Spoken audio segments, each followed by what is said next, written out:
Hello everybody and welcome to my YouTube channel. If you've been on the internet for any amount of time for the last few months or so, you might have noticed that there has been a lot of buzz surrounding this new TV show called Euphoria, at least in the United States. This is a TV show starring the actress Zendaya and a whole bunch of other new faces to the Hollywood scene. And what's really interesting to me is that people have been drawing a lot of connections between the makeup looks shown in Euphoria and the makeup style or the makeup aesthetic of Generation Z members as well. As of 2019, we do consider anybody born between the mid 1900s. 90s. Oh my gosh, I don't know why I said 1900s. I meant 90s, mid 90s. If you were born in the mid 1900s, you're a baby boomer. 90s, Anya, 90s to the early 2000s as being part of the Gen Z movement or the Gen Z category. Gen Z is definitely something that we're having more and more conversation about, especially moving forward into the next decade. You might have noticed 2019 is ending, and there are lots of questions as to how we are going to basically be living a new decade. Like what's going to be going on, what's going to be the style, what's going to be the defining points of this next decade. And I think that it's really interesting to talk about Gen Z, where makeup is going, and Euphoria in one video. I do want to do a video that I'll post later this week in which we talk about specific looks from the TV show Euphoria, but this video will be more of a general conversation about how Euphoria connects with the Gen Z movement and how those two factors represent where makeup is going into the next decade. I do want to say that the makeup artist for the show is Daniela Davy, and she is responsible for basically using Euphoria as a vehicle to promote makeup that she thinks, or the makeup that she says is inspired by Gen Z. I actually have a quote that I found on an Ellie article, I believe, and it goes like this: "I put my own twist on the Gen Z aesthetic to push it forward as a new form of makeup for the masses.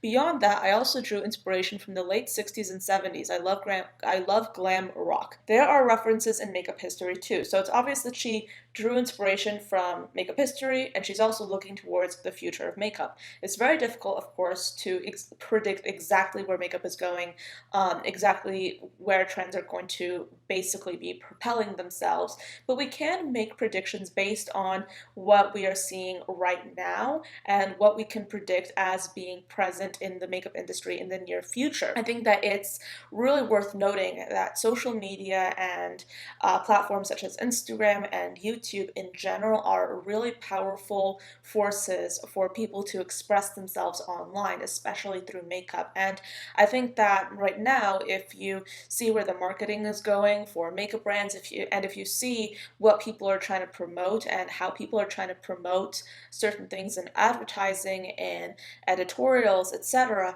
you can really see a rise in, I would say, naturalistic themes in makeup. And I'm not saying that people are going back to a supernatural no makeup look. Yes, that is a present theme, but I think that that theme has been going on for a little bit already. I rather do want to talk about people embracing, I would say, natural imperfection. A lot of you guys might disagree with me, but hear me out. If you look at the latest advertising campaigns, say big brands like L'Oreal or Maybelline, this is an example, this is a very specific example, but look at their mascara ads and try to think of what the mascara ads looked like just a few years ago, and look at them now. A few years ago, brands were using false lashes. They were basically doing everything to create the most dramatic lash possible and slapping mascara and slapping that onto a mascara ad. Today, you see actual mascara on these models' lashes. You see models not wearing false lashes or not visibly wearing false lashes, when before it was glaringly obvious.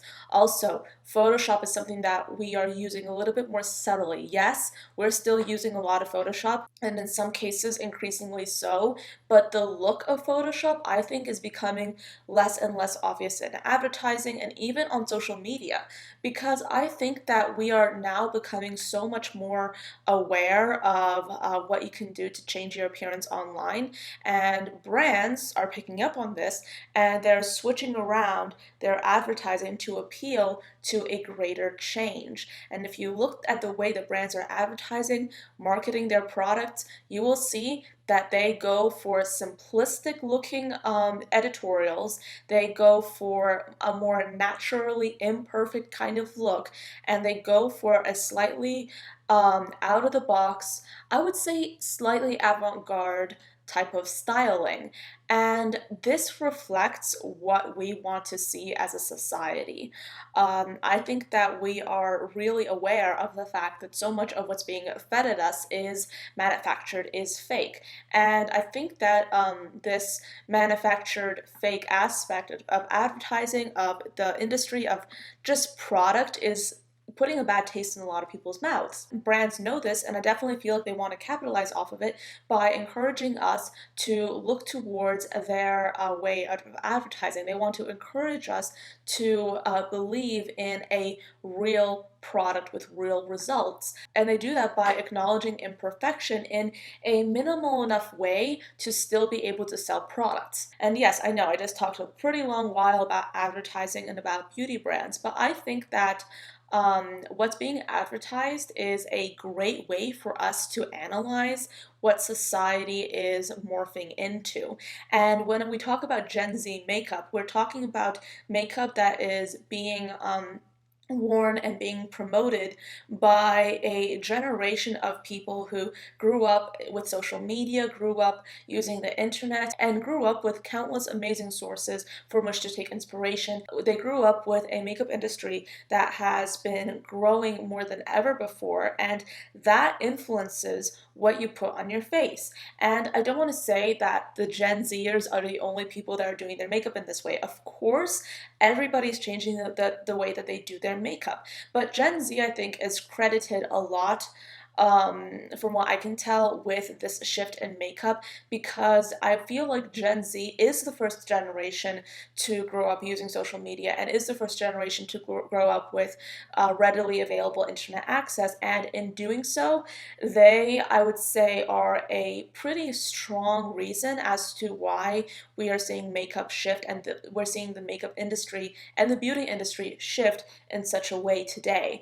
And I definitely think that moving forward into the next decade, we'll see daily makeup, or we'll see typical makeup, become a little bit more of what we're seeing on Euphoria. We'll see nods to the past, we'll see a lot of experimentation, a lot of, I'd say, imperfection, and a lot of acknowledgement, I think, that imperfection can be beautiful and imperfection can be acceptable. I do want to stress that I do not necessarily think that this new type of makeup will be replacing the makeup that is already present. I think that it will be diminishing the makeup that is already present and growing in and of itself. But I do think that there is space for every single way of, or every single method of doing makeup out there. It's just a matter of being introduced to new and potentially more interesting things from different points of view. So I think that moving forward, yeah, we'll be seeing a lot of makeup brands and a lot of individuals embrace this new way of doing makeup, and I can't wait for that. Like, I can't wait for more and more people to be experimenting, because I feel like, I would say, just like about 10 years ago, we were given this really like specific, I would say, acceptable way of doing makeup. Not to say that there is any kind of makeup police telling you what you can and cannot wear, but I just remember going into like the drugstore, going into Sephora like 10 years ago, or when was I going into Sephora? Like in the early 2010s. And now I go into those same places, or I look at those same things, and I see a completely different way of makeup. And I mean, you have brands such as Milk Makeup, you have brands such as Glossier, and I think that these brands are really ahead of the game when it comes to the way they're marketing these things and the way that they're providing makeup for I would say, for an emerging generation that is really keen on wearing these things. I do want to say that I feel like, from what I can tell, a lot of press has been devoted to this narrative that Euphoria is changing the makeup game and Euphoria is basically responsible for this shift in the way that makeup is being done. No, Euphoria, in my opinion, is a show that is magnifying what has already existed and what has been simmering and evolving for quite a bit now. Euphoria is, in a sense, shining a glaring spotlight onto what already exists and making it more acceptable for the masses. I don't necessarily feel like Euphoria should be given so much credit for single-handedly, it seems, changing the makeup game.